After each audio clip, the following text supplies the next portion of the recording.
यरूशलेम को ना छोड़ना। अपने बगल वाला से एक बार फिर से हाथ मिलाइए और बोले यरूशलेम को ना छोड़ना।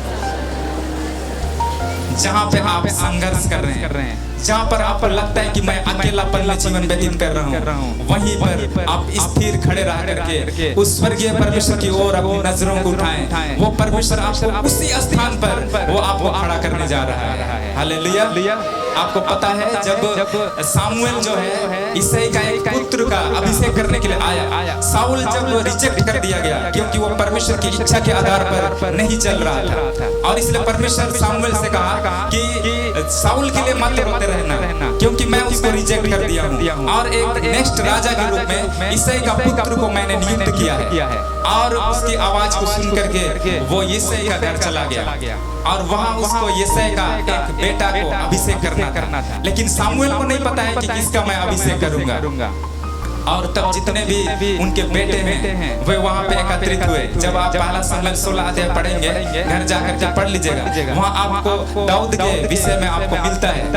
वहां जितने भी उनके भाई हैं, बड़े भाई हैं, वे सब कोई सामुएल के पास आ गए हैं कि मेरा अभिषेक करेगा। एलियाब सबसे बड़ा था, अबीनादाब, शम्मा, ये लोग आकर के सोच रहे हैं कि मेरा अभिषेक करेगा, मैं तो बड़ा हूँ, मैं सिपाही में भी हूँ और इसलिए सामुएल मेरा अभिषेक करेगा, नेक्स्ट राजा के रूप में बड़ा आदमी मैं बन जाऊंगा। ये सोच करके वो एलियाब सबसे पहले आया।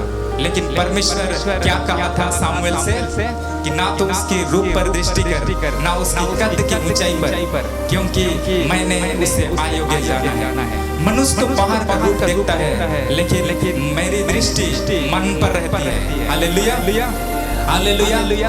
हो सकता है वो लंबा चौड़ा व्यक्ति था, हो सकता है वो एक बहुत ही अच्छा सुंदर हैंडसम दिखता था, लेकिन परमेश्वर की नजर में वो लायक नहीं था क्योंकि उसका हृदय गंदा था। वो परमेश्वर का काम को करने के लायक नहीं था और उसने रिजेक्ट कर दिया। अबीनादाब गया, अब मेरा बारी है, हमको अभिषेक कर सकता है, लेकिन परमेश्वर उसको भी रिजेक्ट किया। और तीसरा में शम्मा गया, उसको भी परमेश्वर रिजेक्ट किया। इसी तरह से चौथा पुत्र गया, पांचवा, छठवां, सातवां, फिर परमेश्वर ने सबको रिजेक्ट कर दिया। सामुएल कहता है कि और आपके बेटे नहीं है।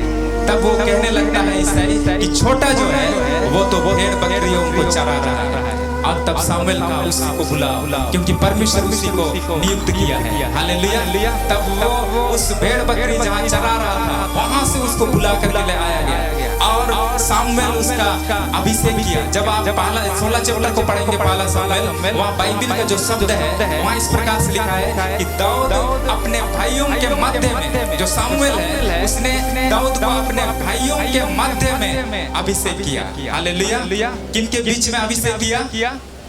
अपने भाइयों के बीच में। उसका भाई लोग सोचता था अरे ये छोटा है, ये क्या कर सकता है, भेड़ बकरियों को चराता है, कुछ इसको नॉलेज नहीं है, इसको हटाओ, इसको मत बुलाओ, इसको परमेश्वर थोड़ी ना यूज किया है, थोड़ी इसको चुना है, थोड़ी इसको इस्तेमाल करेगा। और ये सोच करके उन्होंने उनको बुलाना भी नहीं चाहा, रिजेक्ट किया। लेकिन परमेश्वर उनको रिजेक्ट कर दिया। हालेलुया। और जो नकारा गया था, जिनको लोग हटा दिए ये नहीं है, लेकिन वही परमेश्वर के द्वारा अभिषिक्त किया हुआ था। Hallelujah, hallelujah. तो वैसे ही परमेश्वर आपको भी इस्तेमाल कर सकता है, आपको भी एक अच्छा गवाह के रूप में इस्तेमाल करेगा, लेकिन आपको यरूशलेम को नहीं छोड़ना है। हालेलुया। जिस स्थान पर आप हैं, जिस स्थान पर प्रार्थना का स्थान, महिमा का स्थान, परमेश्वर का आराधना का स्थान, वो स्थान को हमें नहीं छोड़ना है, कंटिन्यू हमें करते रहना है। और परमेश्वर उसी स्थान पर आपको बड़ी महिमा देने जा रहा है। हालेलुया।